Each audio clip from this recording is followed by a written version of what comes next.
বড়লোক হয়ে কি লাভ যদি না তোমার মনে শান্তিটা থাকে। ঘর বাড়ি টাকা পয়সা এইসব নিয়ে কি হবে যদি শান্তি না থাকে। সত্যি কথা বলতে কার কাছে কি আছে আমি জানি না, আমার কাছে যেইটুকুনি আছে আমি সেইটুকুনি নিয়ে খুব হ্যাপি। তো যাই হোক, হ্যালো এভরিওয়ান, গুড মর্নিং সবাইকে। তো দেখো আজকে সব কাজ কমপ্লিট করে নিয়েছি। তো আজকে না অনেক জামা কাপড় কাচবো।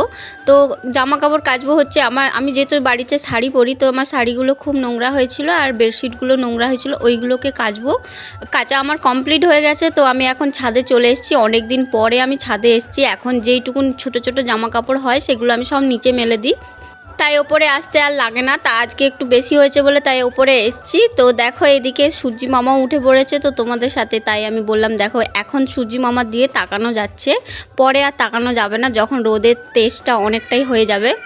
দেখো কেন আমি বললাম বলো তো, ফার্স্টে যে টাকা পয়সা ঘর বাড়ি নিয়ে কী হবে। সত্যিই তো টাকা পয়সা ঘর বাড়ি এইসব নিয়ে কি লাভ যদি না শান্তি থাকে। তো আমার মনে হয় শান্তিটা সব থেকে জরুরি আগে, আর সব থেকে বড় ব্যাপার হচ্ছে বরের সাপোর্টটা থাকা না সব থেকে আগে দরকার। তোমার স্বামী যদি তোমাকে সাপোর্ট করতে, শ্বশুর বাড়িতে কে কী রকম হলো সেটা তোমার দেখার কোনো দরকার নেই। তোমার যদি স্বামী যদি তোমার সাপোর্টে থাকে তাহলে সব কিছু তুমি মানিয়ে নিয়ে থাকতে পারবে।